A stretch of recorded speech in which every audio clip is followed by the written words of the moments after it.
Have you ever seen a pair of milkers so creamy and big? Have you ever seen a girl's body so smooth and glass-like that you just think, God damn, it is a crime that I will never be allowed to touch that? Sounded a bit creepy, but you know what I mean. Have you ever come across the online account of a really nice looking goth or alt girl and you see that she has a boyfriend, or seen any of those 4chan posts of some nerdy sensitive guy who managed to get a dommy mommy girlfriend and you thought, damn, it should have been me. Why even live? Hold on, you weeb. Hold on, put the rope down. Get down there. You don't have to hang yourself just yet. At the very least, wait like 5 minutes to kill yourself. Just give it to the end of this video and I'll show you what to live for. In all seriousness, if you spend a lot of time online, you probably don't get that many girls in real life, and as a result of all the not safe for work content you've been seeing online, you really hyperfixate and feel inferior to any attractive girl you see in public. And if that's the case, then by the end of this video, I will have shown you how you can get over your feelings of inferiority to women, and also how you can avoid just hyperfixating on having a hot girlfriend all the time. First of all, my credentials. I have no credentials. This theory is not original in any way whatsoever. I am taking it from the Greco-Roman Stoic philosophers. Those are the credentials for the system I'm about to teach you. It goes back 2,000 years. The three main Greco-Roman Stoic philosophers are Epictetus, Seneca, and Marcus Aurelius. I will mainly be borrowing on the ideas of Epictetus and a little bit of Seneca. Next time you see a hot woman and you think, God damn, it would be great to sleep with her, think, wait a minute, is that good? The Stoics say that nothing is either good or bad. It's our thinking that makes them so.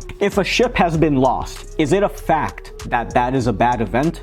No, of course not. The only thing that's a fact is that the ship is lost. It could end up being a good event in the far future, or it could be a bad event. Your subjective opinion makes things good or bad. You can make anything out to be good because you can say that this will put me on a new path that will lead me to something better. Someone breaks up with you, you'll find someone better. You get fired, you'll get a better job. There's this one passage in his discourses where Epictetus says he passes by a pretty young girl earlier that day. Did he think, oh man, his husband must be one lucky guy. Oh man, it must be great to sleep with her. No, he thought, if the good lies in sleeping with her, then even someone who cheats on their wife with her would be good. But that's not true. So where does the good lie? In our reactions to things. And how did he react? By keeping himself composed, averting his gaze, and congratulating himself for reacting well. He said, this is something that makes you worthy of being alongside the Olympian gods, or the Olympian champions who held the title that Hercules once held. Basically, the Stoics say that the only good lies in virtue and following virtue. What is virtue? Being honest, being chaste, being wholesome, having self-control. If you follow these, you will not be led astray. To connect it to Buddhism, Buddhism says that the only good is the Dharma, following the Dharma. The Dharma is basically the same thing: being chaste, being wholesome, not being rude, having self-control, being compassionate, all these things. Epictetus also warns that the people who put the good anywhere outside virtue are never truly friends or loved ones. And he cites all these examples from Greco-Roman plays where the wife schemes against the husband or the son kills the father. Why do people do this?